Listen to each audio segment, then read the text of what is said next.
Hi guys, welcome to Bedtime Stories. Tonight we're going to strip away the creature comforts that we all take for granted.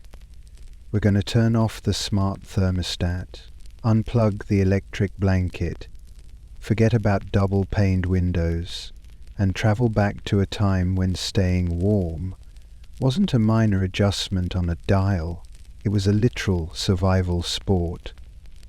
We are diving deep into the frozen, smoky, claustrophobic reality of how medieval peasants survived the deepest, darkest winters. If you love listening to sleep stories, please do me a huge favor and hit that like button and subscribe. It truly helps this new channel grow, and it means the world to me. I'm always curious where everyone is listening from, so drop a comment with your location and what time it is there right now. I love reading them. It's amazing to see our global community connecting through these stories. Now, dim the lights, maybe turn on a fan or heater for that soft white noise. Cuddle up with your dog or cat in your warm bed, and let's ease into tonight's journey. Let's start by setting the scene. And I don't mean just visualizing a snowy landscape like a Christmas card. I want you to feel the aggressive, predatory nature of a medieval winter. We are in Northern Europe, maybe England, maybe France. It doesn't really matter, because the cold is the same everywhere when you don't have central heating. It is late January. This is the time of year the old calendars used to call the Wolf Month, which is just a super cheerful way of saying it's so cold and desperate that the predators are getting bold enough to sniff around your front door. The sun went down hours ago, probably around 4:00 p.m. That's the first thing we have to wrap our heads around, the darkness. In our modern world, we've effectively killed the night. We have street lights, LEDs, phone screens. We have light pollution that turns the sky a muddy orange. But here, in the year 1300, when the sun goes down, the world simply vanishes. It's an ink-black void. The darkness is heavy.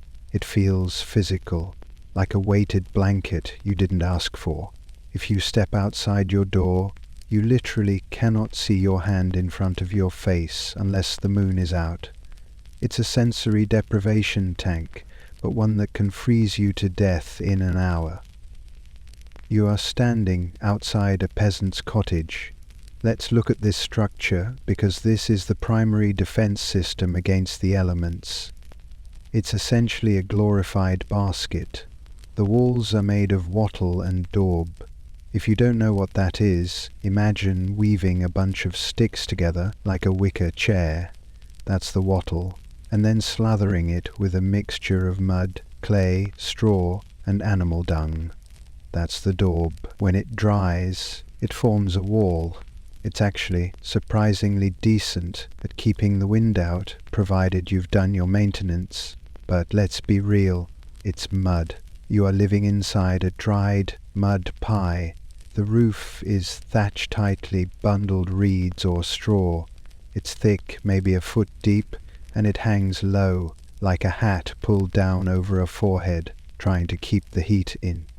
There are no glass windows. Glass is for cathedrals and kings, not for you. You have small openings in the walls for light during the day, but right now they are shuttered tight with wooden boards, maybe stuffed with old rags or extra straw to seal the gaps. You can see the faint, flickering orange glow seeping through the cracks in the wood, the only sign of life in a frozen landscape. The temperature outside is well below freezing. It's that dry, brittle cold that hurts to breathe. The air feels sharp, like inhaling broken glass. The ground is rock hard. The mud tracks and hoof prints from the autumn rains have been frozen into jagged ridges of earth that would twist your ankle if you walked on them in the dark. Everything is silent. Not the quiet of a library, but the silence of things waiting. The birds are gone. The insects are dead or dormant. The only sound is the wind hissing through the bare branches of the nearby forest, a sound that feels lonely and ancient. Let's go inside. You have to duck to enter, because the door frame is low heat risers, so you don't want high ceilings.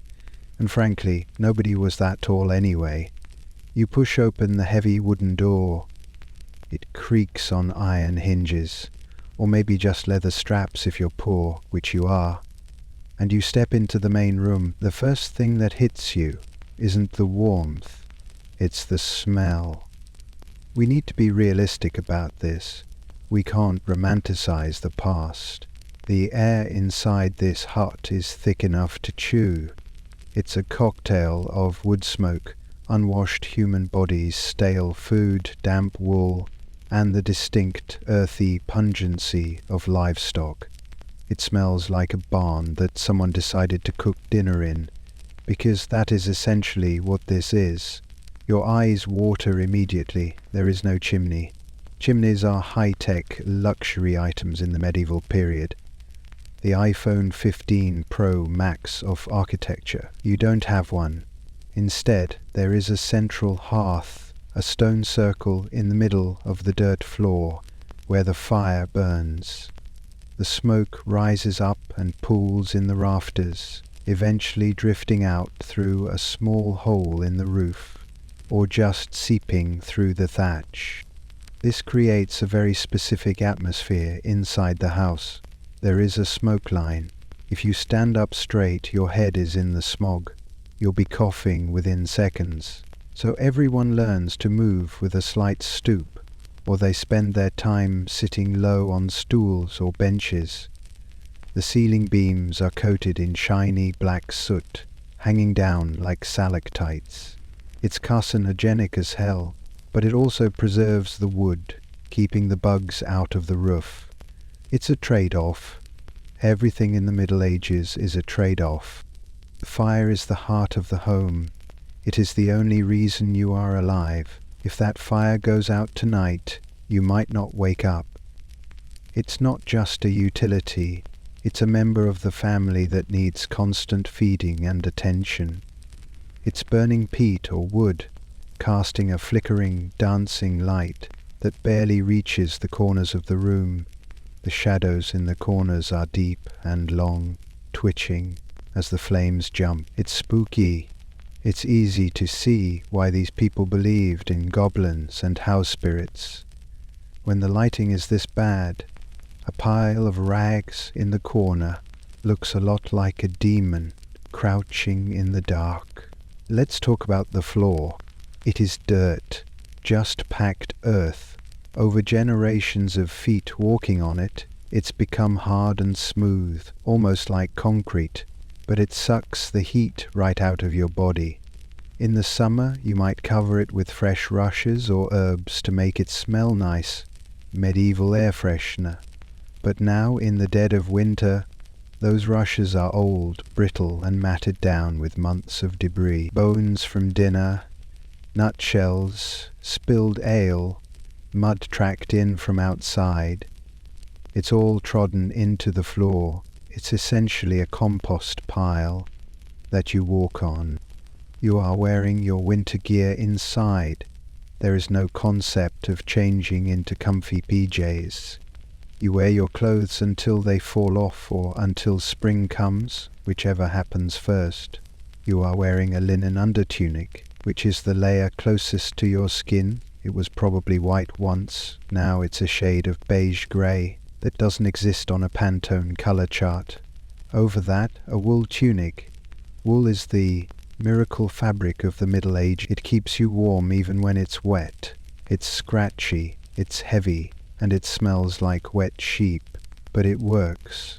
If you're lucky, you have hose on your legs, separate woolen tubes pulled up and tied to your belt, and maybe a hood or a cap on your head. You never take the hat off. You lose so much heat through your head, and with the drafts in this house, taking your hat off is asking for sickness. And sickness, back here, is usually a death sentence. A bad chest cold isn't an inconvenience where you take a sick day and binge watch Netflix. It's the first step toward pneumonia, and pneumonia is the end of the line. So you sit there, huddled on a low three-legged stool near the fire. The heat warms your face and your knees, but your back is freezing. It's that sensation of roasting and freezing at the same time. You have to keep rotating like a rotisserie chicken to keep your temperature even. The wind outside picks up. You can hear it howling, slamming against the wattle and daub walls. The house groans, it creaks. You can feel the drafts snake their way in. They come under the door, through the invisible cracks in the dried mud. The flame in the hearth gutters and leans to the side. You pull your wool cloak tighter around your shoulders. This is the reality of the night. It is a siege. The cold is trying to get in, and you are trying to keep it out. But you aren't alone in this room. And I don't just mean your family. This is the part that modern people struggle with the most. We value personal space. We have bedrooms. We have privacy. Here, privacy is a foreign concept. Privacy is cold. Warmth is communal. Over in the corner in the shadows, you hear a heavy, rhythmic chewing sound. Crunch, crunch, crunch. Then a low, guttural snort. It's the family cow. Yes, she's in the house. In many peasant longhouses, the layout is divided into two sections, often with just a flimsy wooden partition or a slight drop in floor level to separate them. The humans live on one end, and the livestock lives on the other. But make no mistake, you are sharing the same air volume. Bringing the animals inside is a masterstroke of survival engineering. A cow is essentially a massive biological radiator. 1,000 pounds of mammal generates a significant amount of BTU. By keeping the cow, maybe a few pigs, and the chickens inside, you are raising the ambient temperature of the hut by several degrees. It's the difference between water freezing in your cup or staying liquid. Plus, it keeps the animals safe. Wolves are real, cattle rustlers are real. If your cow freezes to death or gets eaten, you starve next year. So she sleeps inside. The downside, obviously, is the sanitation. Cows don't use toilets, they go where they stand. So the downhill end of the house, the byre, is a slurry of manure and straw. The ammonia smell is sharp. It stings your nose and makes your eyes water even more than the smoke does. But humans are adaptable. After a few weeks of winter, you become nose blind to it. You stop smelling the manure, you just register it as warmth. Imagine the soundscape as you sit by the fire, the crackle of the wood, the wind whistling outside, and the heavy breathing of the livestock, the shifting of hooves on dirt, the occasional cluck of a chicken that's roosting in the rafters above your head, hoping to catch some of the rising heat. It's a very biological existence. You are part of the herd tonight. It's getting late now. The fire is burning down to embers. The fuel is precious. You can't afford to have a roaring blaze all night while you sleep. You'd run out of wood by February. You have to bank the fire. This is a nightly ritual. You take the ashes and carefully rake them over the glowing coals. You want to smother the fire just enough so it doesn't burn out, but keeps a smouldering core of heat that can be coaxed back to life in the morning. This is where the word curfew comes from. Couvre-feu, cover the fire. It was a law in many towns to prevent the whole city from burning down, but out here in the country, it's just common sense. If the fire pops a spark while you're asleep and it hits the straw floor or the thatch roof, you are incinerated in minutes. So the light dies down. The room plunges into a deep, velvety gloom. The only light comes from the faint red glow of the banked embers, looking like a dragon's eye, blinking in the dark. Now comes the challenge of sleeping. You don't have a bed, not in the modern sense. No box spring, no memory foam. You have a pallet. It's basically a sack made of rough linen, stuffed with straw or chaff.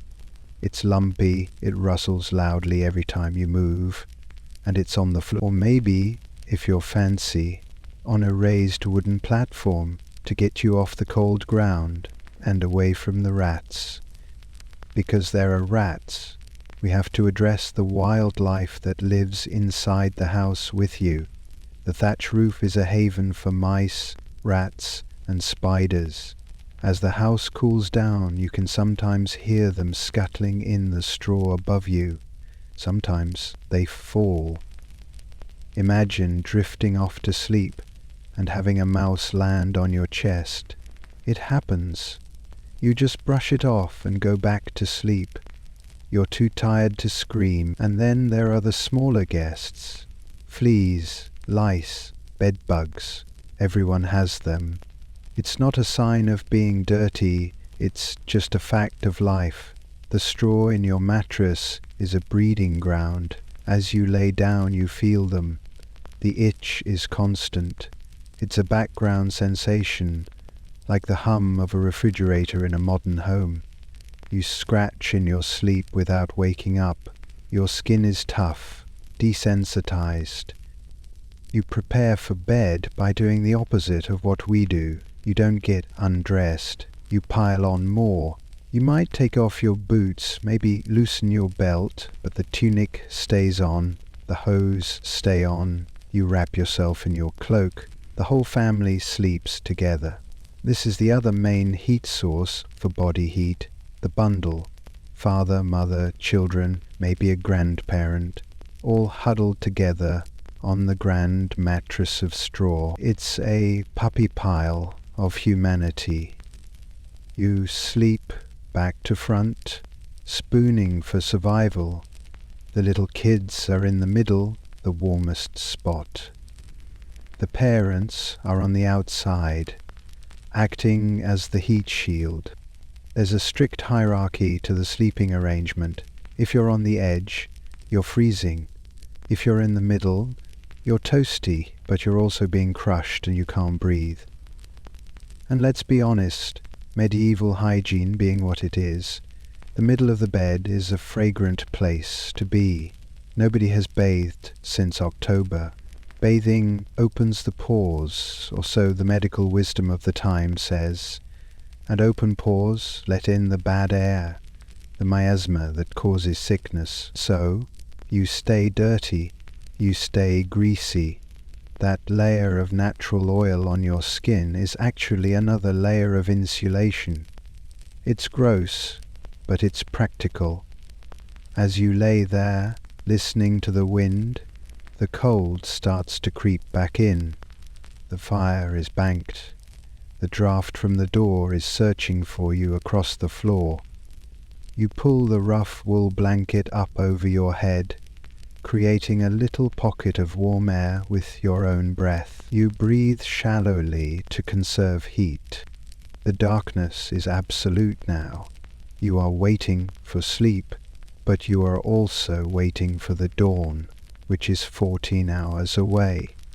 That's the other thing about winter, the boredom. You are in bed by 8 o'clock p.m. because you can't afford candles to stay up. You will lie here in the dark, drifting in and out of sleep for nearly half a day. It's a weird, segmented sleep.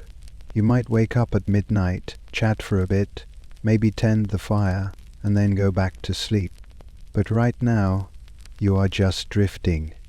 The house is settling, the cow shifts its weight, the straw crunching, the wind howls like a lost soul. You are cold, You are itchy.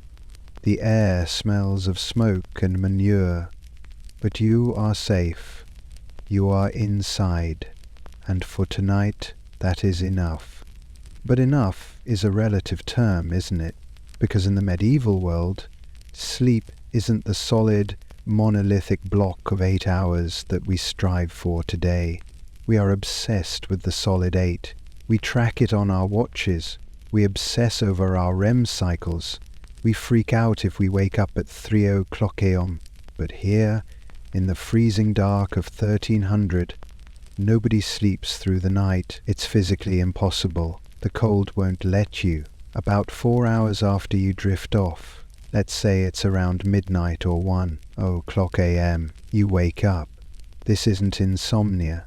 It's biology. This is what historians call the first sleep. You've had your deep restorative rest, the kind where you're dead to the world, but now your body temperature has dropped slightly, your bladder is signaling, and the hard ridges of the dirt floor are digging into your hip through the straw mattress. You open your eyes and the darkness is heavy. It's not the grey-black of a modern bedroom with street lights filtering through the blinds. It is absolute, suffocating blackness. You literally cannot tell if your eyes are open or closed until you blink and feel the friction of your eyelids. The only point of reference is the hearth. The fire you banked earlier has settled into a dull, sullen red glow.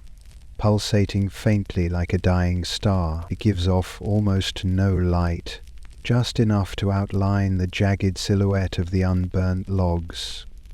This period between first sleep and second sleep is known as the watch. It's a quiet, introspective time. In the summer you might get up, have sex, talk to your spouse, maybe even do some light chores. But in the dead of winter, you don't move. Moving breaks the seal.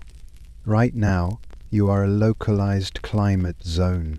You and your family, tangled together under the heavy wool and skins, have created a micro-ecosystem of heat.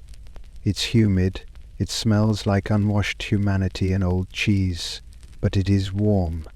If you shift your leg even 2 inches to the left, you hit a pocket of cold air that feels like being stabbed with an icicle.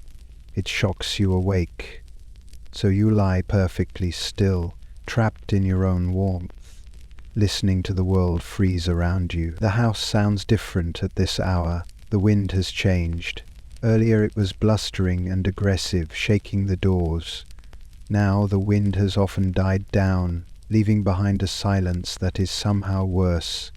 It's the silence of deep frost. You can hear the timbers of the cottage contracting as the temperature plummets. Crack.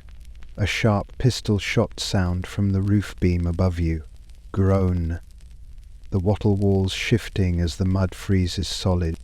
It sounds like the house is slowly being crushed by a giant, invisible hand. And in a way, it is. The weight of the cold is immense.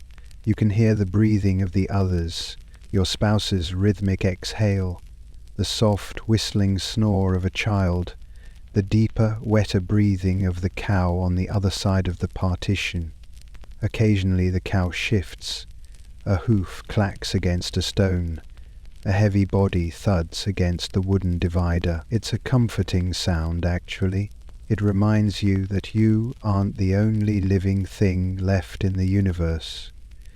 That cow is your furnace, your calorie bank, and your roommate all rolled into one. You find yourself feeling a strange sense of gratitude towards this massive, smelly beast. But then you hear the other sounds, the ones from outside. Without the wind to mask it, sound travels incredible distances over the frozen ground. You hear a branch snap in the forest, a mile away. It sounds like it's right next to your ear. You hear the screech of an owl, a sound that makes your blood run cold because in your world, owls aren't just birds. They are bad omens. They are the harbingers of death. If an owl lands on your roof tonight, someone isn't making it to spring. That's the belief. So you lie there, tense, praying the bird keeps flying, and then the howling. It's distant at first, a high-pitched yipping that sounds almost like laughter. Wolves. We have defanged the wolf in modern culture. We have wolf t-shirts, wolf wallpapers. We think they're majestic spirit animals. But to you, lying in the dark in a hut made of sticks and mud, the wolf is a demon. It is the apex predator that wants to eat your children and your livestock. The pack is moving.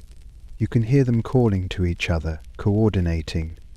The sound gets closer. They are patrolling the edge of the village, testing the perimeter, smelling the air for weakness. You instinctively pull your children closer. The bundle tightens. This is a primal reaction, something buried deep in your DNA from when we were sleeping in caves. The center of the pile is safety. The edge is danger. You are on the edge, the shield for the little ones. You feel a draft snake its way under the door, a distinct, icy current that slides across the floor like a snake. It hits your face. It's so cold, it makes your nose hairs freeze instantly. This is the creeping cold. It's insidious. It finds the gaps in the daub, the holes the mice have chewed in the thatch. You realize that despite the fire, despite the body heat, the temperature inside the hut is dropping towards freezing. By morning, the water in the bucket near the door will have a layer of ice on it. This is the time of night when your mind starts to play tricks on you. Sensory deprivation combined with exhaustion and fear is a potent hallucinogen. You stare into the dark corners of the room, and the shadows seem to detach themselves from the walls. Was that a movement? Medieval people live in a world that is heavily populated by the invisible. You aren't just worried about hypothermia, you are worried about the nightmare, and I don't mean a bad dream. I mean the Marianan entity, a goblin, a hag, that comes in the night and sits on your chest, crushing the breath out of you. This is how they explain sleep paralysis. You know that heavy feeling when you wake up and can't move? That's the mare riding you. You squeeze your eyes shut. You mutter a quick prayer, the Latin words tumbling out in a whisper, even if you don't fully understand what they mean. They are a magic spell to ward off the evil. Pater noster, quies in caelis. The rhythm of the words is soothing. It's a psychological blanket. Eventually, the biological need to relieve yourself becomes a crisis. This is the great unspoken logistical nightmare of medieval winter survival. You cannot go outside. Opening the door would let out the precious heat you've been hoarding for hours, and it would let the wolf-haunted night in. Plus, trudging through snow barefoot is a great way to lose a toe, so you have to use the indoor facilities. If you are a slightly wealthier peasant, you might have a ceramic pot or a wooden bucket designated for this. If you are poor, there's just a designated corner of the dirt floor, maybe covered with some extra straw, down by the animal end of the house. You have to extract yourself from the warm pile without waking the baby or angering your spouse. You slide out, the cold hits you like a physical blow. It wraps around your legs, slides up your tunic.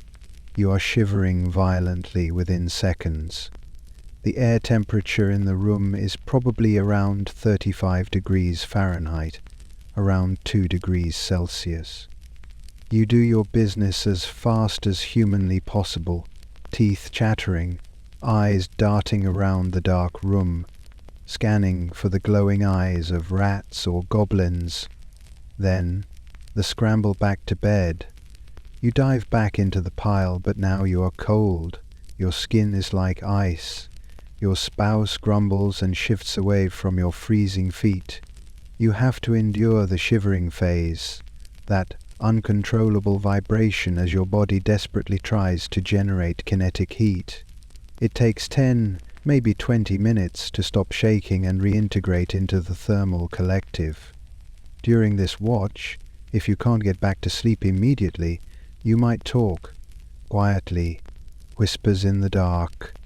This is where oral history lives. You tell stories to the kids who are awake. Not happy stories. These are Grimm's fairy tales in their original, unsanitized forms. Stories about children who wandered into the woods and were eaten by witches. Stories about obeying your parents or getting snatched by the Fae. It seems cruel to us telling horror stories in the dark, but it's actually survival training. You are coding the danger into their brains. Do not go into the woods. Do not trust strangers. Stay close to the fire. Fear is a tool, but eventually the fatigue takes over again. The second sleep begins. This sleep is different. It's lighter, filled with more vivid dreams. Your brain is processing the day. You dream of summer. You dream of green fields and hot sun on your back. The contrast is painful when you wake up, but for a moment you are warm. However, the cold has physical effects that you can feel even in your sleep. Your extremities, ears, nose, toes, ache with a dull, throbbing pain. This is the beginning of chilblains. It's an inflammation of the small blood vessels in your skin caused by constant exposure to damp cold. Your fingers are swollen and red, looking like sausages. They itch furiously, a burning itch that makes you want to scratch the skin off. But scratching only makes it bleed, and infection, as we know, is the enemy. Imagine the smell of the room now, deep in the night. The fire has burned low, so the smoke has thinned out a bit, but the air is stale. The oxygen levels are actually slightly lower than normal because you have 6 humans, a cow, and a fire, all competing for the same air in a sealed mud box. It's high in carbon dioxide. This acts as a mild sedative. It keeps everyone drowsy, heavy-headed. It's nature's way of keeping you in hibernation mode. You drift deeper. The wind outside picks up again, throwing a handful of sleet against the wooden shutter. It sounds like gravel being thrown at the house. Hum, hum, hook, hook. You burrow your face into the straw pillow. It smells of dust and old grain. The straw is prickly against your cheek. You can feel the movement of something small inside the pillow. A beetle, or maybe a mouse, burrowing deeper for warmth. You don't care. You share the warmth. Everything wants to live. As the night stretches on, the temperature hits its absolute nadir, the dead of night. This is usually around 4 o'clock a.m. The fire is just grey ash now, with maybe a tiny, deep red core buried at the bottom. The heat in the room has dissipated. The frost is now forming on the inside of the door hinges. The cow has stopped chewing and is sleeping heavily. The silence is profound. This is the most dangerous time for the very old and the very young. Their bodies struggle to maintain core temperature. This is why the sleeping arrangement is so rigid. Grandmother is sandwiched between the strongest adults. The baby is practically glued to the mother's chest. You are a living battery pack, sharing the charge. If you were to view this cottage with a thermal camera from above, you would see the landscape as a sea of deep, freezing blue, and in the center of that blue, a tiny, faint orange dot, the dying fire. And next to it, a bright, glowing yellow blob of biological heat. That blob is the only thing that matters. It is the victory of life over entropy. You sleep, but it's not a peaceful sleep. It's a defensive crouch. You are fighting a war against the elements without moving a muscle. Your body burns calories just to stay at 98.6 degrees. You will wake up in the morning feeling exhausted, not rested, because you have just run a metabolic marathon, but you don't know that yet. Right now you are just floating in the void, suspended between the fear of the wolf and the comfort of the wool, waiting for the sun that feels like it might never come back, is a legitimate psychological state in the medieval winter. There's a specific kind of despair that hits around 6:30 a.m., when by all rights the morning should be breaking, but the world outside is still locked in a tomb of grey ice. The transition from night to day isn't a burst of light. It's a slow, grudging dilution of the darkness. The black turns to charcoal, then to a dirty slate grey. You don't see the sun, you just see the absence of the void. And then the alarm clock goes off. But this isn't a gentle chime on your smartphone or a radio DJ playing upbeat pop music. It's a rooster. And let's be clear about roosters. They are not the cheerful, pastoral cartoon characters on a box of cornflakes. A rooster crowing 10 feet away from your head, separated only by a thin mud wall, is a piercing, demonic shriek. It is a biological siren designed to wake the dead. It rips through the silence, vibrating in your teeth, and just like that, the truce is over. The night is done. The battle for warmth shifts into its active phase. This is the hardest moment of the entire 24-hour cycle, the extraction. You have to leave the bundle. You have to break the seal of body heat you've spent the last 8 hours cultivating.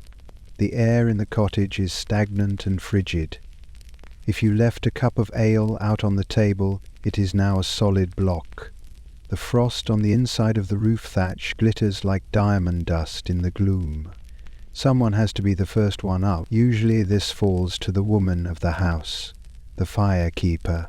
If you are that person, you take a deep breath, holding it actually, because exhaling fully creates a cloud of fog that obscures your vision, and you throw back the heavy wool cloak. The cold hits you like a physical slap. It's instantaneous. Your skin prickles, your pores snap shut.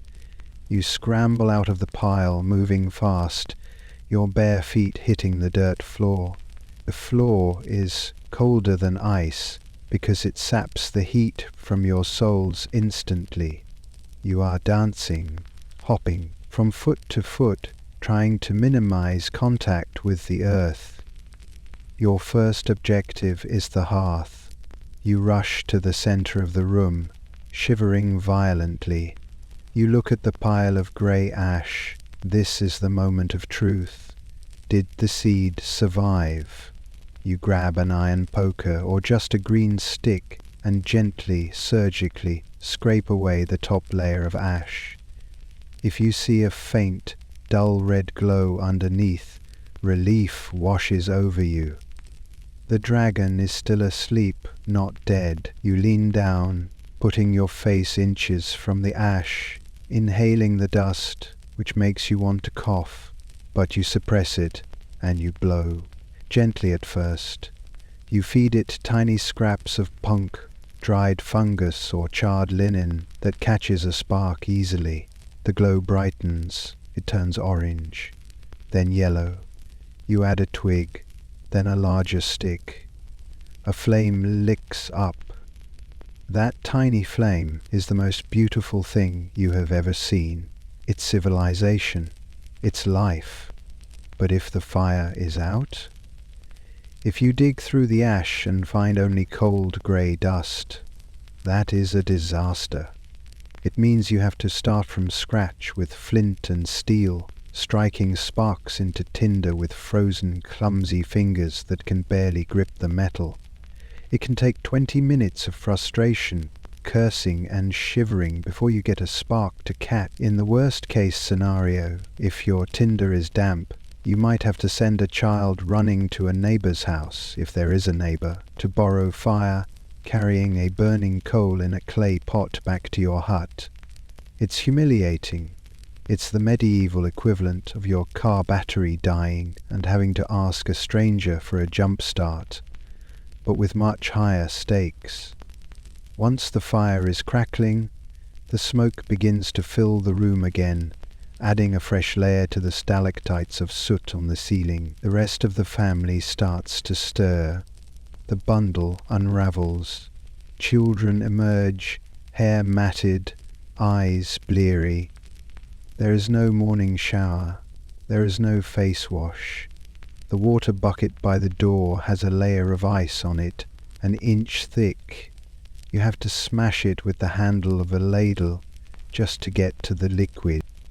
And let's talk about that water. It's freezing. You might dip a rag in it to wipe the sleep from your eyes, but that's about it. The shock of icy water on your face is the only caffeine you're going to get. That's a crucial detail we often forget, the caffeine deficit. There is no coffee, there is no tea, there is no sugar rush. You are waking up on raw biology. Your brain is foggy. Your body is sluggish. You are powered solely by cortisol and the dread of the cold. The lack of stimulants means the morning moves slower. People are grumpy. They are low energy until the food hits their stomachs. Speaking of food, it's time for breakfast. But don't imagine eggs and bacon. The medieval peasant breaks their fast with what is essentially warm brown sludge. It's called pottage. It's the contents of the cauldron that hangs over the fire perpetually. It contains grains, oats, barley, maybe some rye, boiled down with whatever vegetables you have left in the root cellar, onions, leeks, cabbage, maybe a parsnip. It has been simmering since yesterday, maybe since the day before. It's thick, gelatinous and grey. It looks like wet cement, but when you hold a wooden bowl of it in your hands, the heat radiating through the wood is heavenly. You cup it, warming your frozen fingers. You bring it to your lips and slurp it. It's bland, maybe slightly salty if you're lucky, but it's hot. It hits your stomach like a molten lead weight, radiating heat from the inside out. This is internal central heating. As you eat, you look around at your family in the growing grey light. Everyone looks a bit rough. Winter is hard on the body. Faces are pale and pasty from lack of sunlight. Vitamin D deficiency is rampant. Lips are chapped and cracked. Noses are permanently red and running. Hands are covered in chilblains and small cuts that refuse to heal because of the cold. You are a room full of survivors, looking a bit battered by the sea. Now comes the gearing up phase. You have to go outside. The livestock needs tending. Wood needs to be chopped. Water needs to be hauled. You can't stay in the hut all day or you'll die eventually anyway. Putting on your outer layers is a struggle. Your boots, leather, turn shoes have been sitting on the floor all night. The moisture in the leather has frozen. They are as stiff as wood. You have to beat them against the wall or hold them near the fire just to make them pliable enough to shove your foot inside. And once your foot is in, the cold leather sucks the warmth right out of your socks. You wrap your legs in strips of wool, maningas, like puttees from WWI. You put on your heavy tunic. You put on your hood. The hood is essential. It covers your neck, your ears, your head.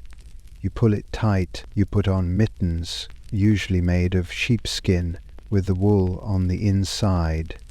They are clumsy. You can't do fine motor tasks with them, but you can grip an axe handle. Then you move to the door.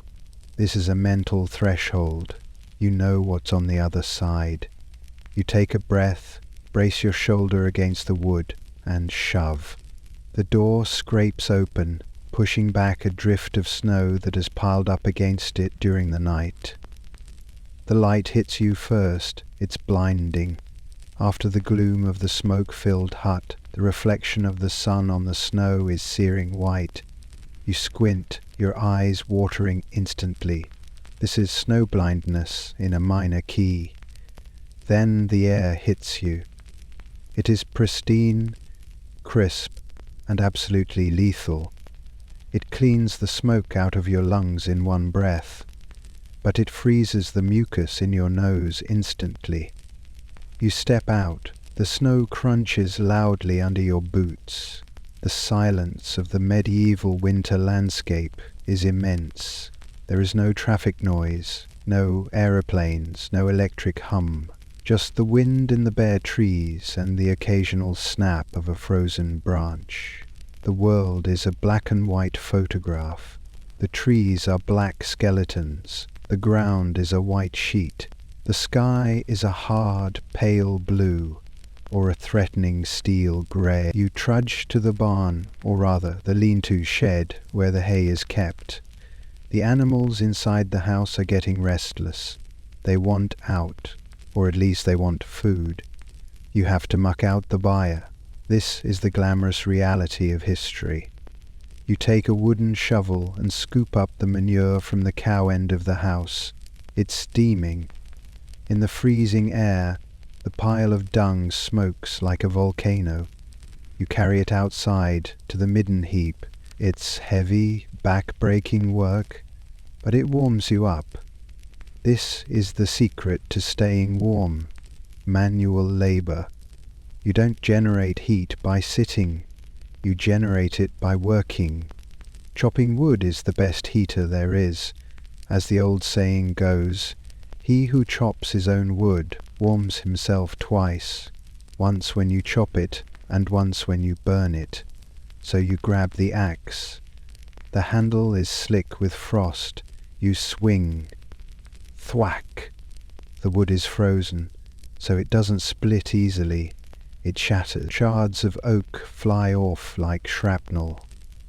You work a rhythm. Breath, swing, breath, swing. Within 10 minutes you are sweating under your wool tunic. This is dangerous. Sweat is the enemy. If you sweat too much and your linen undertunic gets wet, and then you stop working, that wet fabric turns cold, clammy, and draws heat away from your core 25 times faster than air. It's a mechanism for hypothermia, so you have to pace yourself. You have to work hard enough to stay warm, but not so hard that you soak your clothes. It's a delicate biological balancing act. While you are chopping, you look out over the village. You see smoke rising from other huts. Thin, grey ribbons climbing straight up into the still air. It's a sign of life. Your neighbours are alive. You might see a figure in the distance, bundled in grey wool, carrying a bucket. You don't wave, you just nod. You conserve energy. Every calorie is accounted for. Let's talk about the specific texture of the cold here. It's not just temperature, it's damp. In Northern Europe, the cold is wet. It seeps, it gets into your bones. It makes your joints ache with a deep, dull throb. If you have an old injury, a broken bone from childhood, a bad knee, it screams at you today. The village is full of people limping, hunched over, nursing their chronic pains. There is no ibuprofen, there is no heating pad, there is just willow bark tea, which contains salicylic acid, the precursor to aspirin, but that's mild at best. Mostly, you just endure. Endurance is the key word of the era. You endure the cold. You endure the smoke. You endure the smell. The outdoor air is a relief, but as you work near the house, you catch whiffs of the thaw. Where the sun hits the south wall of the hut, the mud and dung mixture warms up slightly. The smell of the midden heap, the trash pile, wafts over. It's a mix of rotting vegetables, animal waste and wood smoke. It's the perfume of the peasantry. Around mid-morning the commute begins. But you aren't driving to an office, you are walking to the water source. Unless you are lucky enough to have a well right by your door, you have to go to the village well or the stream. This is a social event. You grab your wooden buckets, heavy coopered oak buckets, and you hang them on a yoke across your shoulders. You trudge down the frozen track. The path is treacherous, it's packed ice, polished smooth by hundreds of feet. One slip, and you break a hip. In the Middle Ages, a broken hip for an older person is often fatal. You don't get surgery, you get bedridden, then you get pneumonia, then you die. So everyone walks with a specific gait, a shuffling, flat-footed penguin walk to maximize surface area and grip. At the stream, you have to break the ice again. The water is black and impossibly cold. Your hands are wet now. They burn. You fill the buckets. Water weighs 8 pounds per gallon. You are carrying maybe 30 or 40 pounds of water back up the icy hill. Your shoulders scream. The yoke digs into your trapezius muscles. But when you get to the well, you see others. This is the village news feed. Did the miller's cow survive the night? Did you hear the wolves? Old Thomas is coughing blood. The gossip is grim, but the connection is vital. You exchange a few words, your breath mingling in clouds of steam. You complain about the cold. Humans have been complaining about the weather for 200,000 years. It's our primary bonding ritual. It's cold enough to freeze the tail off a brass monkey, someone might say, or the medieval equivalent. You laugh. The laughter hurts your cold lips, but it warms your spirit. You trudge back to the hut. The sun is at its peak now, a pale, watery disk hanging low in the southern sky. It offers light, but almost no heat. It's like a light bulb in a refrigerator. You enter the hut again.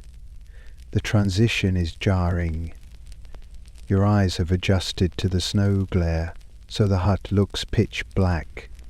You stumble, blindly reaching for a wall. The smell hits you again. The smoke, the animal, but now it smells like safety. You drop the water buckets. Your chores are done for the moment. It's time for the midday meal.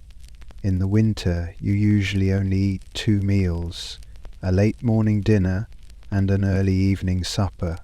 You are conserving food stocks. The harvest has to last until April or May. You are practicing forced intermittent fasting. You sit by the fire.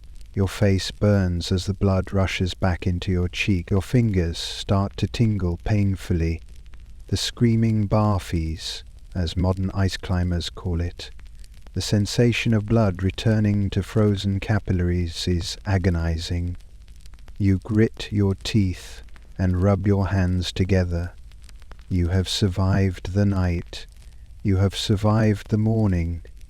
Now, you just have to get through the long, boring, freezing afternoon, and then the sun will go down, and the whole cycle will start all over again. But before that happens, you have to endure the long grey hours.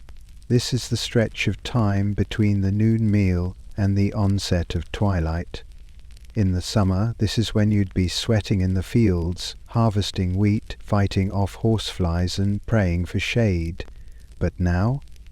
Now, this time is a test of mental fortitude. You are effectively under house arrest. The weather outside is doing its best to kill anything that isn't covered in fur or bark, so you stay inside. The hut becomes a capsule. You are living in a space that is maybe 20 feet by 12 feet, sharing it with 5 other people and a cow. The concept of personal space is a luxury that won't be invented for another 500 years.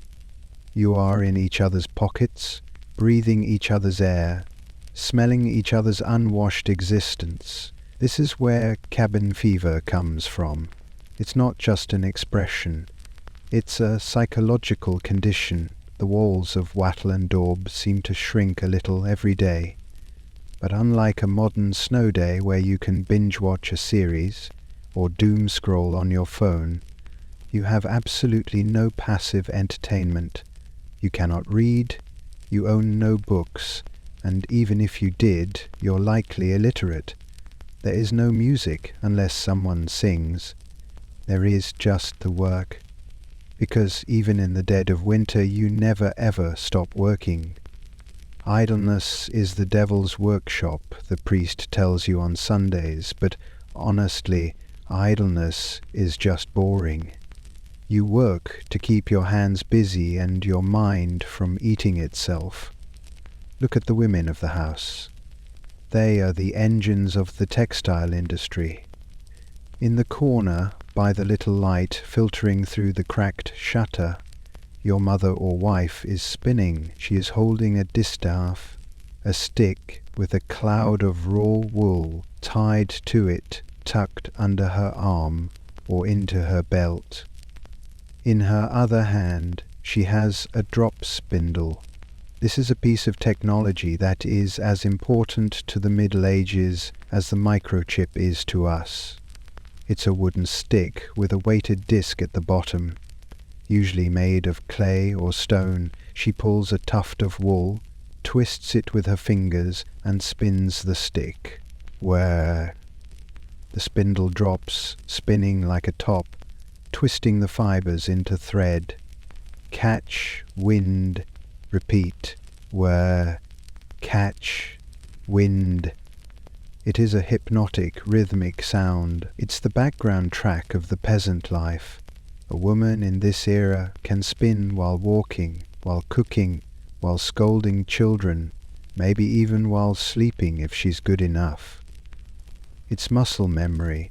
She has to do this because every single piece of clothing you are wearing started as a pile of dirty fleas on a sheep's back. To make enough thread for a single tunic takes miles of spinning, hundreds of hours, so the spindle never stops. It's the medieval fidget spinner, but one that actually produces something useful. The air in the hut is filled with dust, partly from the fire ash, but mostly lint, tiny fibers of wool floating in the sunbeams. You breathe it in.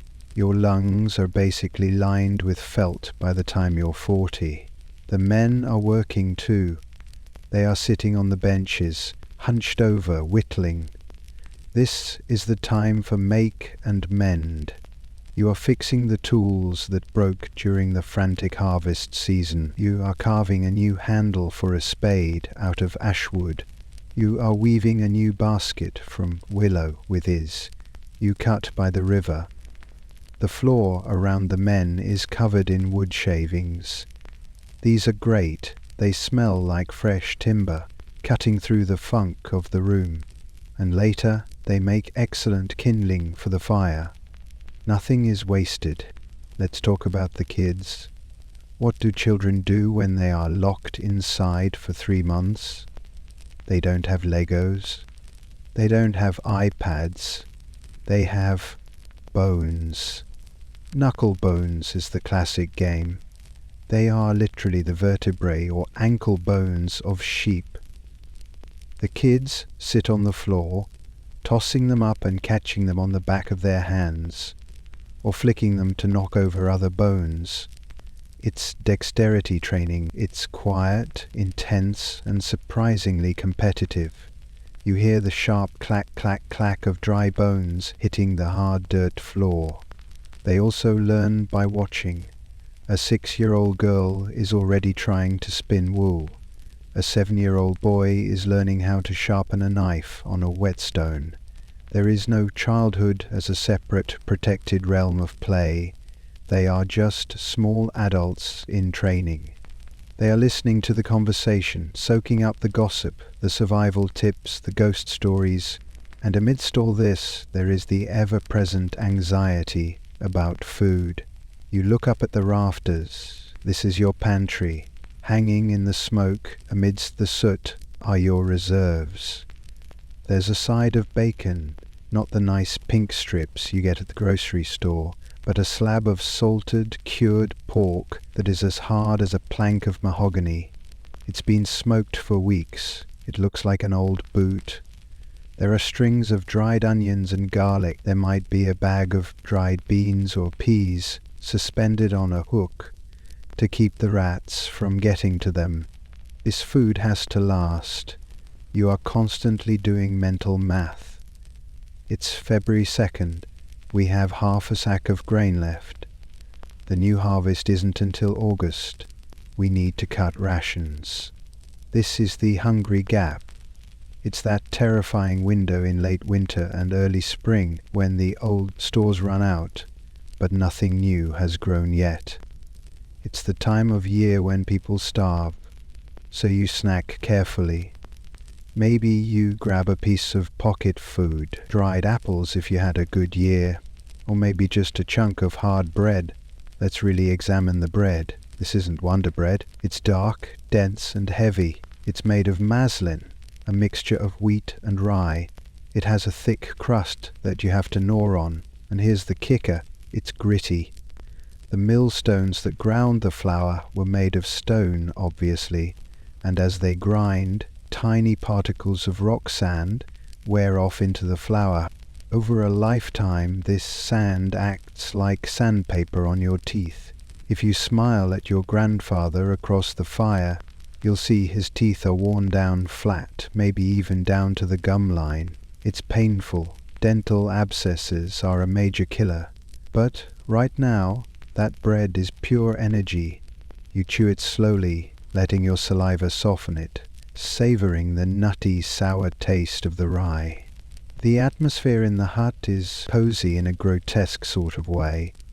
We need to reclaim the word grotesque. It comes from grotto, meaning cave-like, and that's what this is. A warm, smoky cave, but there is a distinct lack of hygiene that we need to address. Modern people are obsessed with being clean. We shower daily, we scrub, we deodorize. We view body odor as a moral failing. Here, body odor is just the smell of a human. Nobody has bathed in months. The water is too cold. Fuel is too precious to heat a bath. And, as we mentioned, nakedness is dangerous. So, you have layers of sweat, dead skin, and grease building up. And with that comes the wildlife. Lice. Everyone has them. The King of France has them. The Pope has them. You definitely have them. As you sit there in the afternoon lull, you might feel that familiar tickle on your scalp or under your arm. This leads to a very common social activity, grooming. It sounds like something chimpanzees do. And frankly, we are just primates with better architecture. A mother will pull her child onto her lap, comb through their hair with a fine-toothed bone comb, or just use her fingers. She hunts. When she finds a louse, crack, she crushes it between her thumbnails. It makes a distinct popping sound. It's a strangely satisfying ritual. It shows care. I love you, so I will remove these parasites from your head. Couples do it for each other. It's intimate. In a world without privacy, picking lice off your partner is a form of bonding. It's gross to us, but to them it's just maintenance. As the afternoon wears on, the light in the room changes. The sharp beams of sunlight that were cutting through the cracks in the wall start to fade. They turn orange, then red. The shadows lengthen. The corners of the room get dark first, dissolving into gloom. The temperature begins its slide. You can feel it. The heat of the noon sun, what little there was, evaporates from the roof. The drafts along the floor get sharper. The cow stands up, stretches, and lies back down on the other side. This is the transition time, the gloaming. It's a beautiful word for a scary time. The world is turning blue. You have to do the evening chores before the light fails completely. You don't want to be out in the dark. The wolves, remember? They own the night, you own the day. The twilight is the contested territory. You go back out. The cold is different now than it was in the morning. The morning cold is crisp, brittle. The evening cold is heavy, damp, and settling. The snow has a blue tint to it. The trees look like black ink drawings against a purple sky. You bring in more wood. You check the animals. You lock the door. That sound, the thud of the heavy wooden bar dropping into place across the door, is the most important sound of the day. Thud. You are sealed in. The fortress is secure. Now the focus shifts to the evening meal. Supper. This is usually lighter than the morning meal, maybe just the leftovers of the pottage, or some cheese and bread. Let's talk about the cheese. Green cheese, not the colour, but the age. Fresh, soft cheese like ricotta or cottage cheese. Or hard, salty cheese that has been aging on a shelf. Cheese is a miracle food. It's preserved milk. It's fat and protein that doesn't rot. It keeps you alive. You cut a wedge with your belt knife, the same knife you used to muck out the barn, hopefully wiped off on your breeches first, and you eat it. The fire is built up again, not a roaring blaze, but enough to push back the encroaching shadows. This is the social hour. The work slows down. The spinning wheel stops. The tools are put away. This is when the oral tradition comes alive. We have to remember that these people are not stupid. They are just uneducated. Their minds are sharp. They have memorized their entire genealogy, the history of the village, the laws of the land, and the myths of their religion. They don't have Google, they have memory. They tell riddles. I have a mouth, but cannot speak. I have a bed, but cannot sleep. What am I? A river. They tell jokes, usually bawdy, toilet humour jokes. The Miller's Tale from Chaucer isn't high art, it's a fart joke. They laugh. Laughter is crucial. It releases tension. It warms the chest. They might sing, not complex polyphony, but simple folk songs. Ballads about Robin Hood, who was a very popular figure because he stuck it to the rich folks who are currently taxing you to death. Or religious hymns, the sound of human voices harmonizing in a small mud hut, is incredibly powerful. The acoustics of the daub walls are actually quite dead, so the sound is close and intimate. But underneath the laughter and the singing, there is always the listening. You are always listening to the outside howl. The conversation stops mid-sentence. Eyes dart to the door. The bar is in place. You are safe. But the reminder is there. The wolves are back. The siege continues. The darkness outside is now total. If you were to open the shutter, you would see nothing but the stars. Millions of them, without light pollution. The Milky Way looks like a solid cloud of white fire across the sky. It's breathtaking, but it's also terrifyingly vast. It makes you feel small. And you are small. You are a tiny speck of heat in a universe of cold. The smoke is getting thick again. Your eyes are stinging. You rub them with your knuckles. You are tired. The physical exhaustion of the cold is setting in. Shivering burns calories. Being tense burns calories. Your body is telling you to shut down. This is the cycle.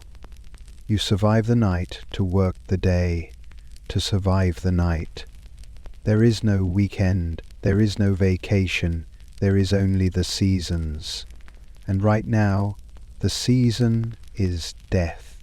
But you have tools we haven't discussed yet. Not physical tools, but chemical ones. Alcohol. We need to talk about the ale. The water, as we discussed, is a pain to get and sometimes dangerous to drink if it's from a stagnant source. But ale is safe. The brewing process boils the water, killing the bacteria, and the alcohol acts as a preservative. But this isn't an IPA with 7% alcohol. It's small beer, maybe 1% or 2%. It's weak, it's thick, it's full of calories. It's basically liquid bread. Everyone drinks it. The men, the women, the children. Yes, the kids are drinking beer. It's not about getting drunk. It's about hydration and nutrition. However, in the evening the adults might tap a cask of the strong ale, the stuff that has been fermenting longer. As you sip from a wooden cup or a horn, the alcohol hits your empty stomach.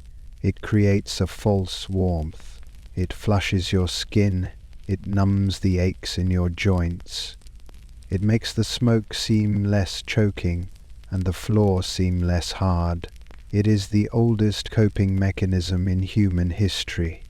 You sit by the fire, nursing your cup, feeling the fuzziness take over the sharp edges of your reality. The world softens. The fear of the wolf recedes just a little bit. You look at the fire. The flames are mesmerizing. This is TV for the medieval peasant. You see shapes in the fire.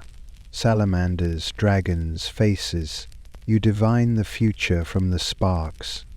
If a spark flies out and lands on the hearth, it means a stranger is coming.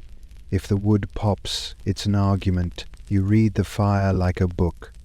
And as the ale settles in and the fire burns down to embers, the first sleep calls to you again. The cycle closes. But tonight, let's pause before we sleep. Let's look at the specific threats that are lurking in this deep winter, beyond just the cold. Because while freezing to death is a very real possibility, there are other, more insidious killers inside the house with you. We mentioned the smoke. Let's deep dive into that.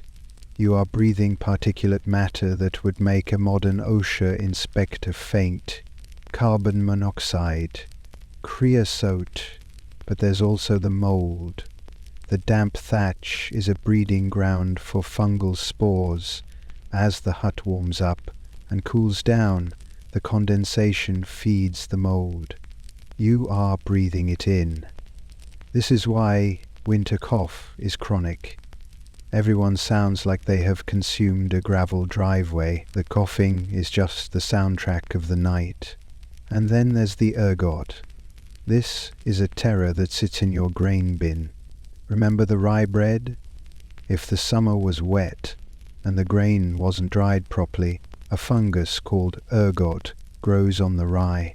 It looks like black kernels.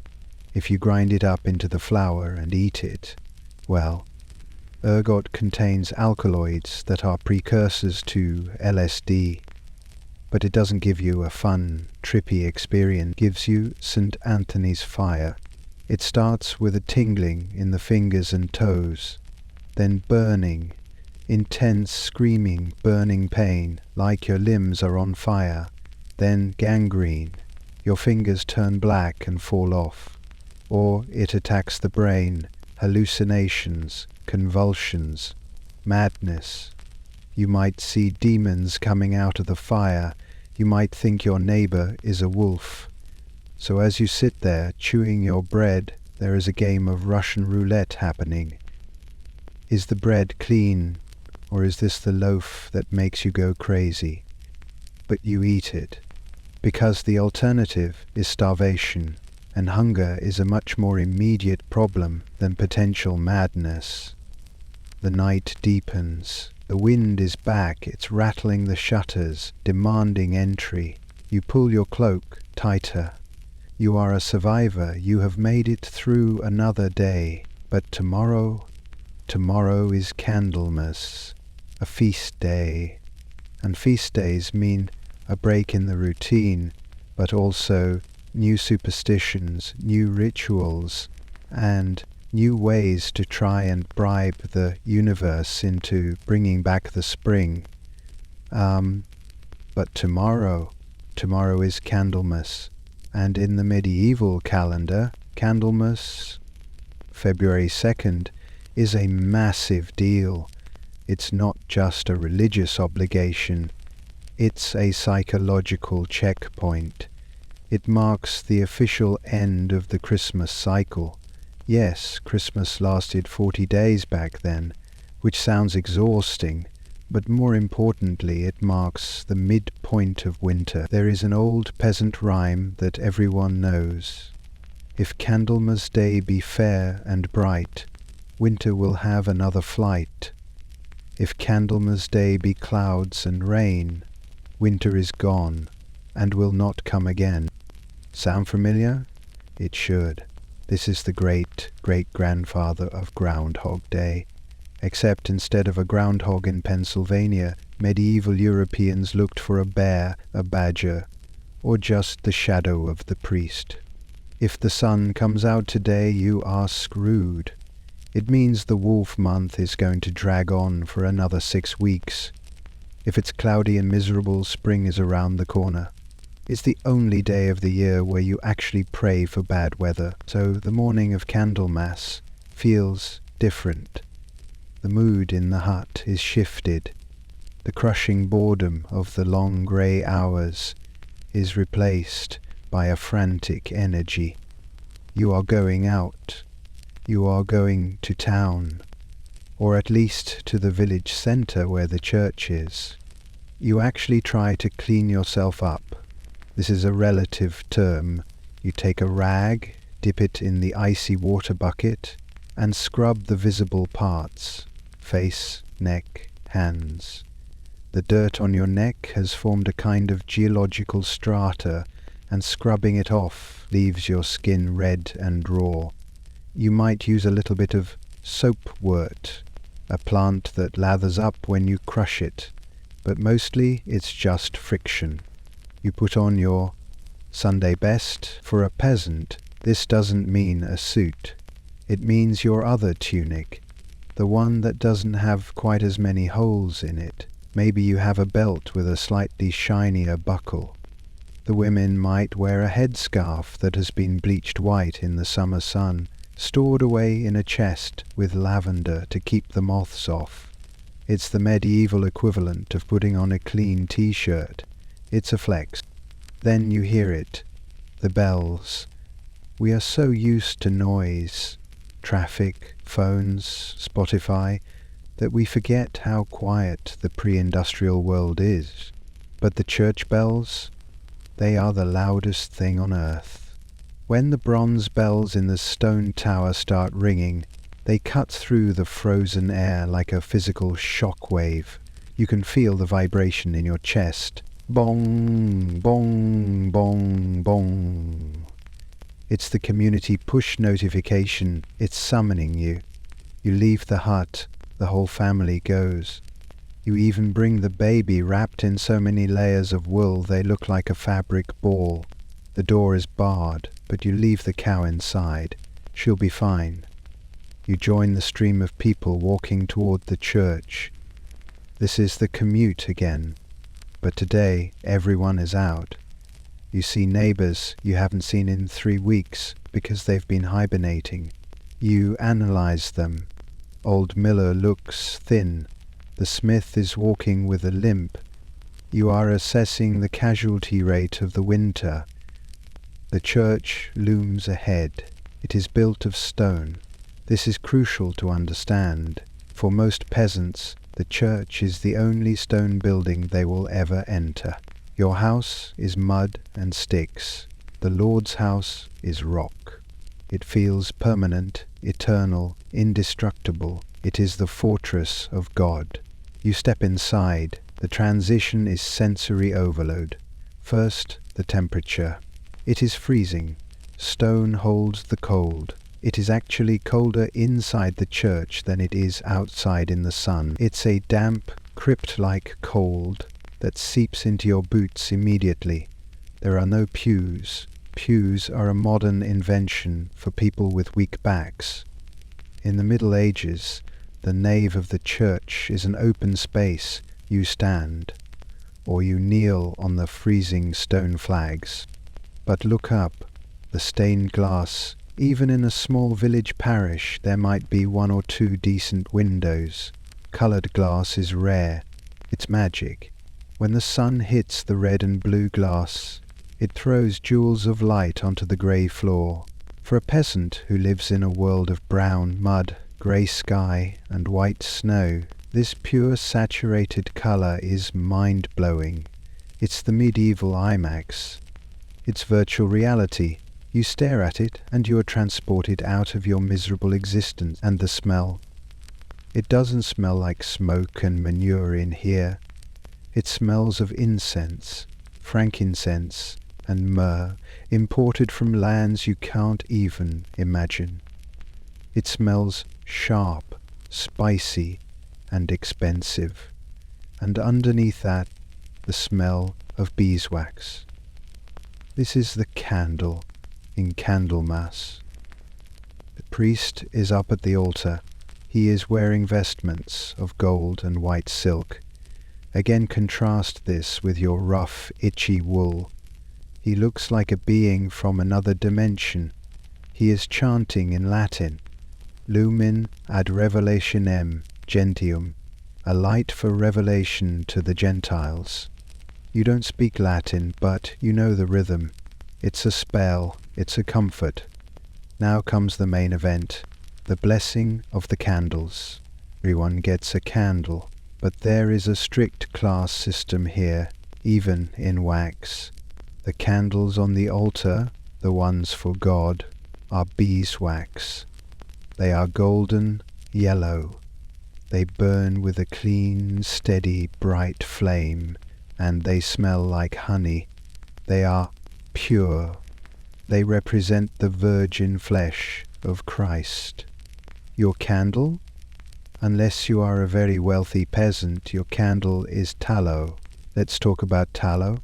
It is rendered animal fat, usually sheep or cow fat. It is the byproduct of the slaughterhouse. A tallow candle is basically a stick of hard grease with a wick in it. When it burns, it sputters. It drips hot grease everywhere, and it smells. It smells like a fast food fryer that hasn't been cleaned in a month. It smells like burning meat. But today, even your stinky tallow candle is holy. The priest sprinkles holy water on them. He senses them. They are now upgraded. They are spiritual weapons.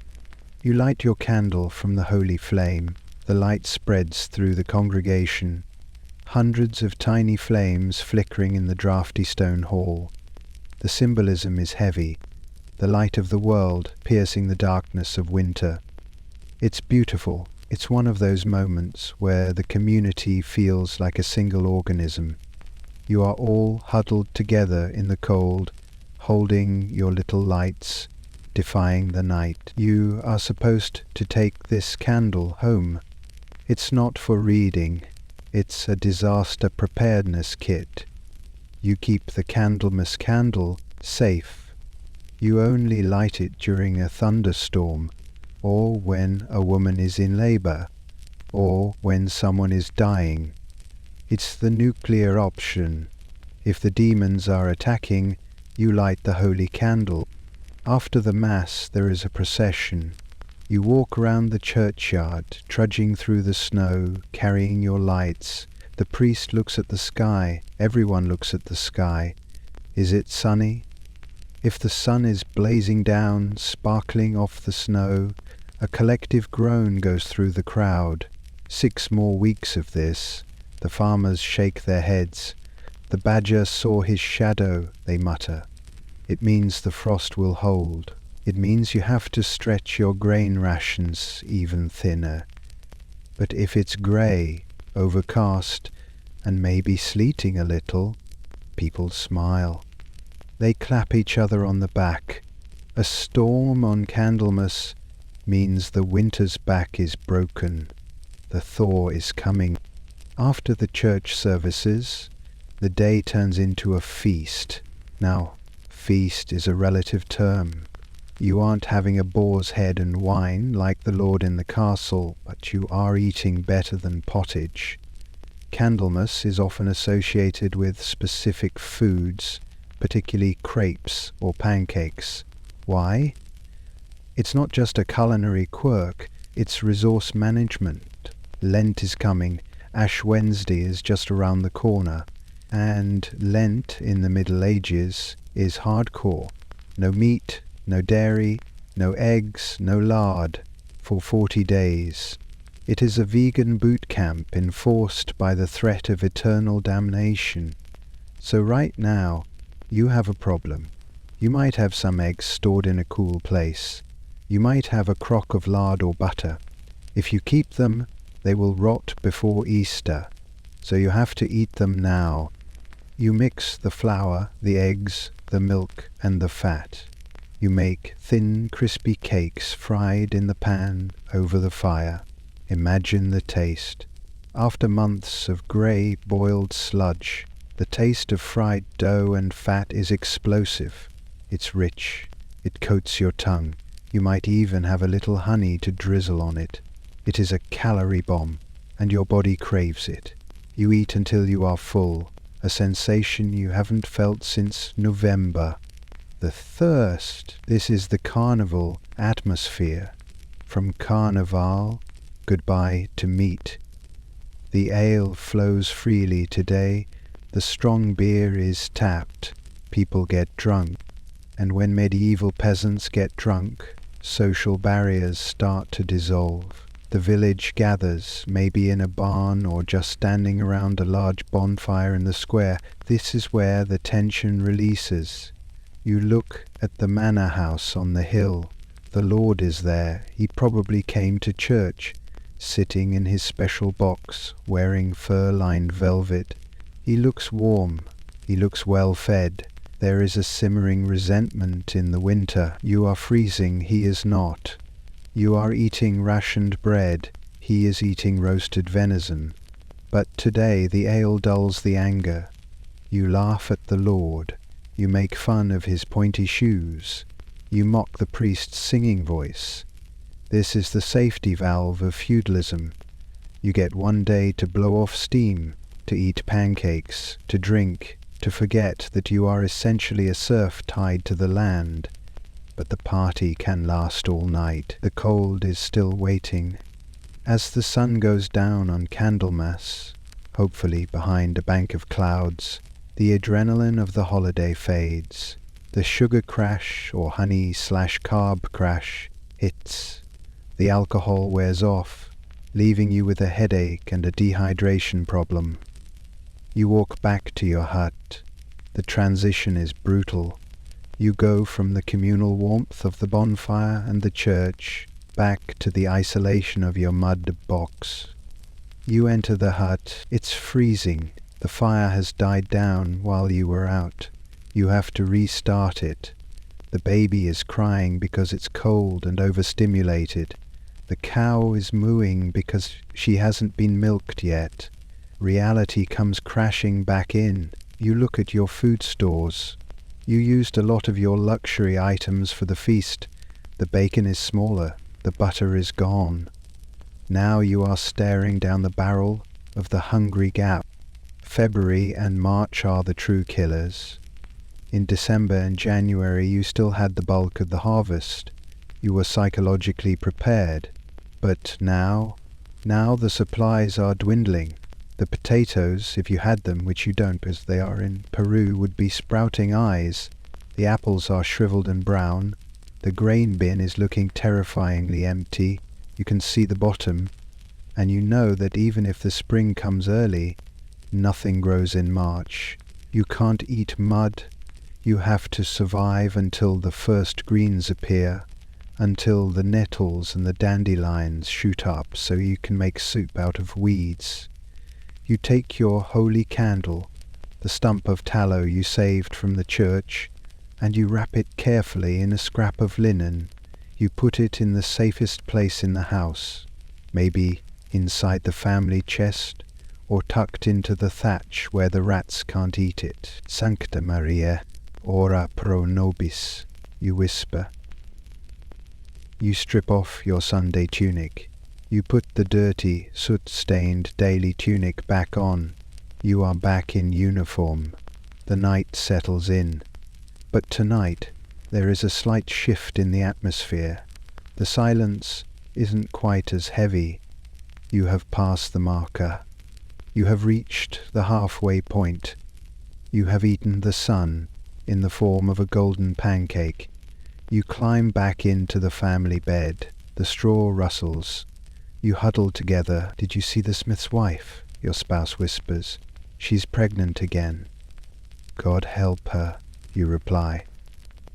Winter baby. A winter baby is a high-risk gamble, but life goes on. Humans are stubborn. As you drift off, you hear the wind pick up again. It's howling from the north, but you clutch that little memory of the candle flame in your mind. However, the threat isn't just hunger or cold anymore. The dampness of late winter brings a new enemy. It's not a wolf, and it's not a goblin. It's something that grows on the walls, something that gets into your chest. The great rot is coming, and as the snow begins to melt in the coming weeks, the world is going to turn into a slurry of mud, feces, and thawing decay.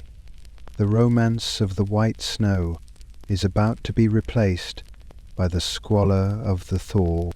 And believe me, if you thought freezing to death was bad, waiting for the mud to dry is a special kind of hell. February bleeds into March. This is the ugliest time of the year. The pristine white blanket that covered the sins of the village is pulling back, revealing everything that was dropped, spilled, or discarded over the last 3 months. The dead dogs, the broken tools, the piles of refuse that were just tossed out the door because nobody wanted to walk to the midden heap in a blizzard. It's all surfacing now, like a gruesome archaeological dig in real time. The temperature hovers just above freezing during the day and drops back down at night. This freeze-thaw cycle is destructive. It turns the roads into a soup that can suck the boots right off your feet. You aren't walking anymore, you are wading. The mud is knee-deep in places, a thick, brown, sucking clay that smells of cold earth and rot. Inside the hut, the damp is inescapable. The walls are weeping. Condensation runs down the wattle and daub in little rivulets, creating slick patches of mud on the floor. The thatch roof, which has been soaking up snowmelt like a giant sponge, is now heavy and sodden. It starts to drip, drip, drip, drip.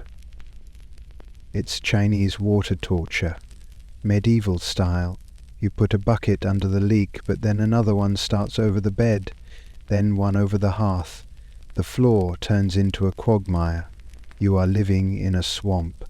This dampness is the perfect incubator for illness. This is lung fever season. Pneumonia, bronchitis, pleurisy. You hear it everywhere. The village is a chorus of wet, hacking coughs. It's not the dry cough of the smoke anymore. It's the deep, rattling sound of fluid in the lungs. You watch your children closely. If a child stops playing, if they get lethargic, if their fever spikes, panic sets in.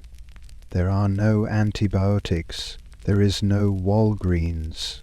There is only the wise woman of the village, or maybe a monk if you're lucky. Their remedies? Well, they're creative. For a chest cold, they might suggest a poultice of mustard seeds and garlic plastered onto the chest. It burns the skin, creating a blister.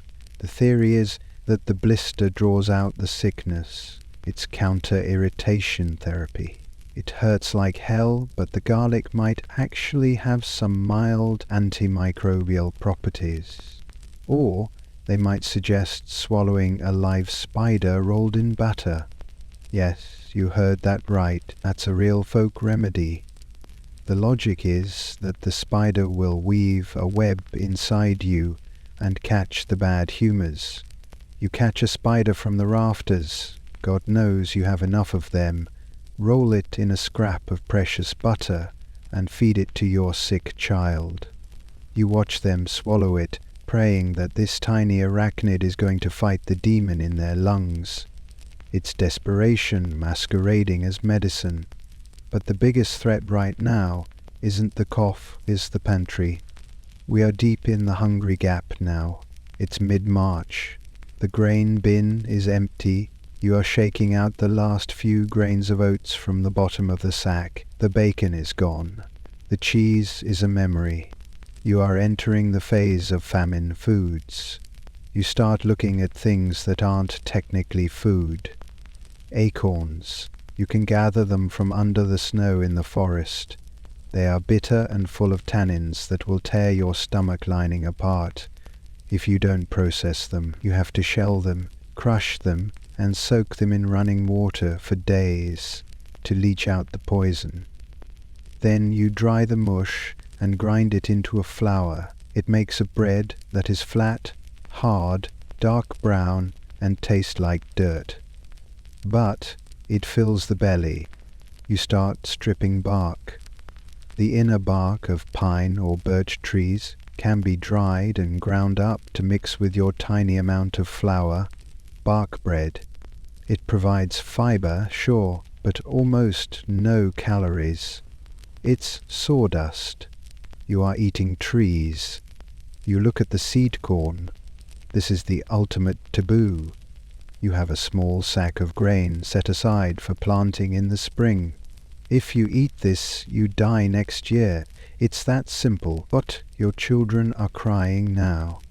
Their bellies are swollen, not from fat, but from kwashiorkor, protein deficiency. Their hair is turning brittle and falling out. Do you eat the seed corn? This is the decision that keeps you awake at night, staring at the dripping thatch. If you eat a handful now, you might survive the week, but you are borrowing from a future you won't have. It's a terrifying calculus. Most peasants resort to pottage of the field. You go out and scour the hedgerows for the first signs of green. Nettles are the prize. Stinging nettles come up early. You pick them carefully, or just endure the sting. Boil the hell out of them to kill the venom, and make a green soup. It's actually packed with iron and vitamins. It tastes like spinach, but metallic. You eat dandelions, you eat wild garlic, you eat roots that you dig up with frozen fingers. You are basically grazing like the cattle. Speaking of the cattle, they are in bad shape too. The cow is skeletal. Her hip bones are jutting out like coat hangers. Her coat is patchy and dull. She has stopped giving milk weeks ago. She's barely keeping herself alive. You have to decide. Do you keep feeding her your precious straw, or do you slaughter her? If you kill her, you have meat now, a feast. But then you have no plough animal for the spring. You have no milk for the summer. You have destroyed your capital. It's the same dilemma as the seed corn, short-term survival versus long-term extinction. So you endure. You share your bark bread with the cow. You talk to her, "Hold on, old girl, the grass is coming." The psychological toll of this starvation is immense. You are lethargic. Your brain feels slow, fuzzy. You stumble when you walk. Arguments break out over crumbs. You took a bigger piece. Liar. Families fracture under the stress of the empty belly. And yet, there is a strange beauty in the landscape as the thaw progresses. The rivers break. One night, you hear a sound like thunder, but it's coming from the valley floor. Crack! Boom! The ice on the river is breaking up. The flows are smashing into each other, piling up on the banks. The water is rising. Floods are the next hazard. The snowmelt has to go somewhere. If you built your hut too close to the river, well, you might wake up with water lapping at your door, or worse, the water dissolves the mud walls of your house. Wattle and daub is sturdy, but it's not waterproof. If the base gets soaked, the whole wall can slump and collapse like a melting chocolate cake. You spend your days digging drainage ditches. You are wet, cold, hungry, and exhausted, shoveling heavy wet mud to divert the water away from your home. It's back-breaking work, but then one day you see it. It's tiny. You almost miss it. You are walking back from the woods, looking at your feet as usual, and there, in a patch of mud near the south-facing wall of the church, a splash of yellow, a primrose, or maybe a snowdrop. It's the first flower. You stop. You actually drop to your knees to look at it. It's vivid, impossibly bright against the brown sludge. It's a promise. The earth isn't dead. It was just sleeping. You rush home. "I saw a flower," you tell your family. It's headline news.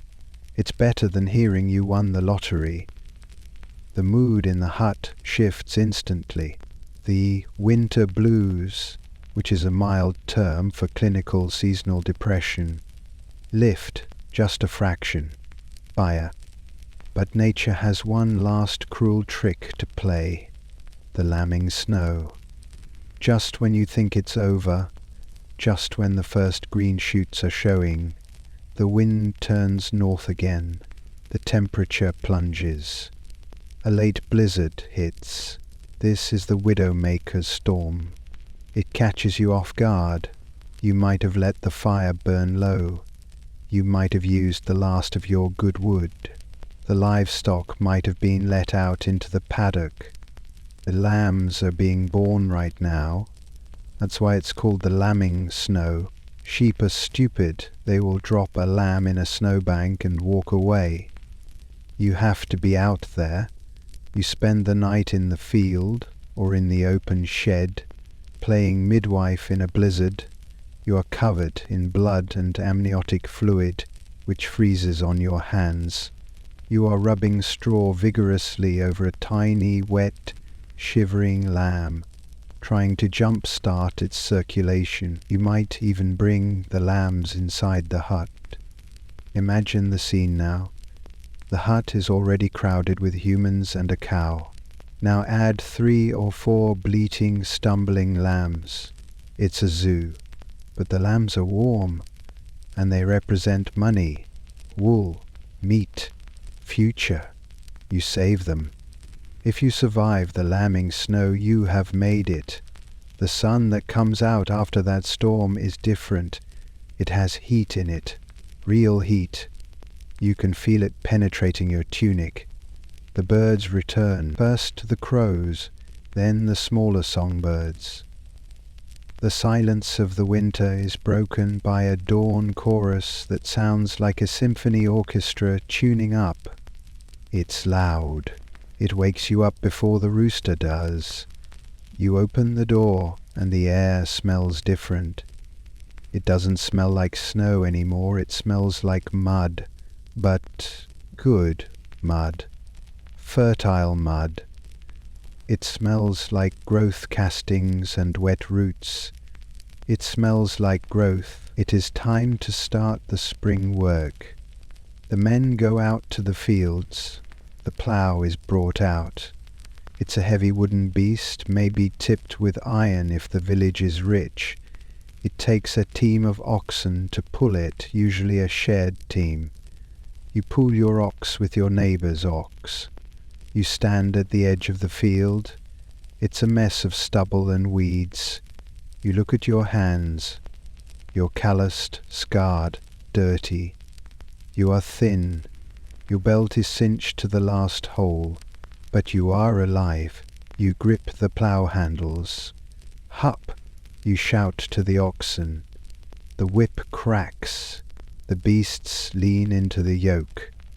The ploughshare bites into the earth. The soil turns over.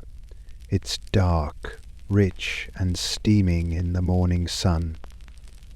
This is the moment of resurrection. You are turning the page. The winter is buried.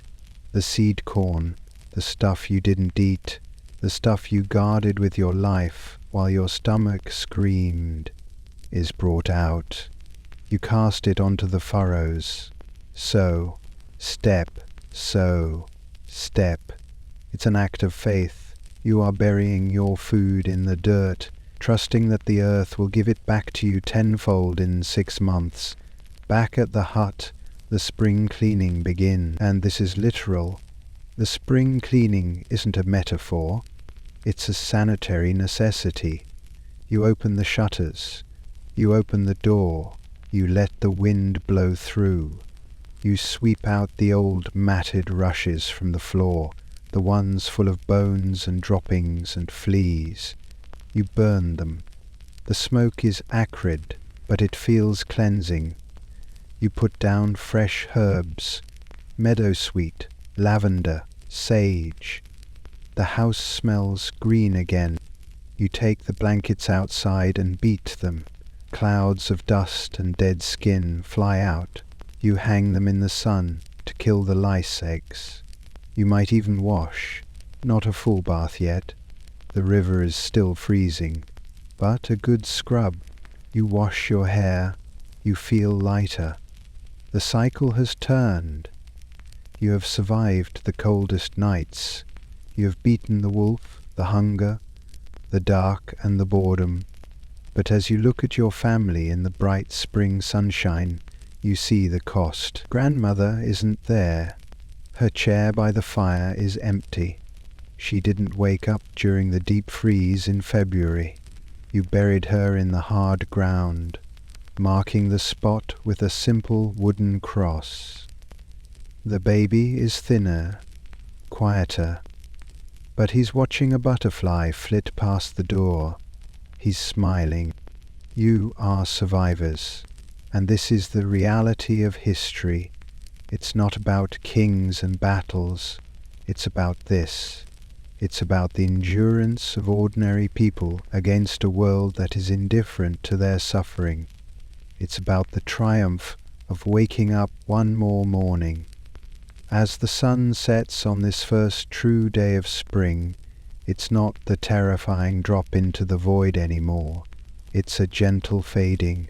The twilight is purple and soft. You can hear frogs croaking in the marsh, a sound of life. You sit outside on the bench, leaning back against the warm wattle wall. You have a cup of ale freshly brewed, maybe a bit green, but refreshing. You close your eyes. You made it.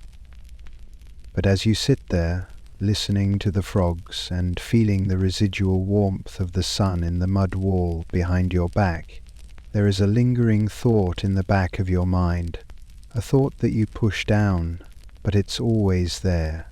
Winter will come again. It is the inevitable rhythm of your existence. The wheel turns. The green shoots of today will become the golden harvest of August, which will become the stubble of October. And then the frost will return. The wolf is not dead. He is just waiting in the deep woods. The cold is not defeated. It has just retreated to the north. This realization creates a very specific kind of psychology in the medieval peasant. It's a mindset of fatalistic optimism. You enjoy the sun ferociously because you know how rare it is. You don't take warmth for granted. Every moment of comfort is stolen from the jaws of entropy.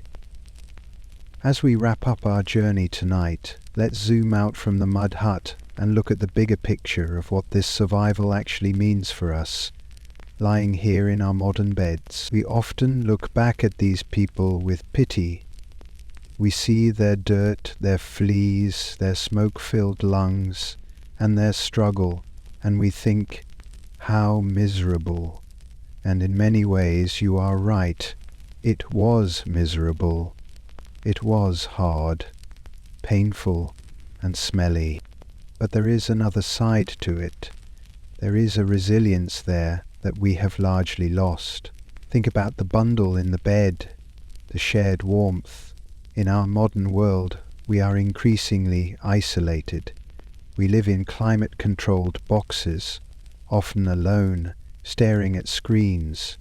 We have conquered the cold, but we have also lost the necessity of physical connection. For the peasant, loneliness was a death sentence. You had to be close to others to survive.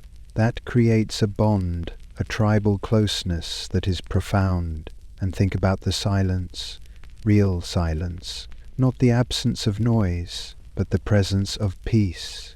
When the snow locked the village down, when the work stopped, there was a stillness that we can't buy today, a time to just be, to sit by the fire and watch the flames, to tell stories, to exist without the pressure to optimize every second of the day.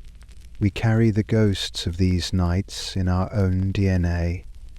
Why do you think we love fireplaces? Why do we pay thousands of dollars to stay in a rustic cabin? Why is the most comforting thing in the world a heavy weighted blanket? It's ancestral memory. Deep down, your lizard brain remembers the Ice Age. It remembers the drafty hut. It remembers the fear of the dark. And so when you pull that duvet up to your chin, when you feel the weight of the covers, your brain releases a chemical sigh of relief. I am safe.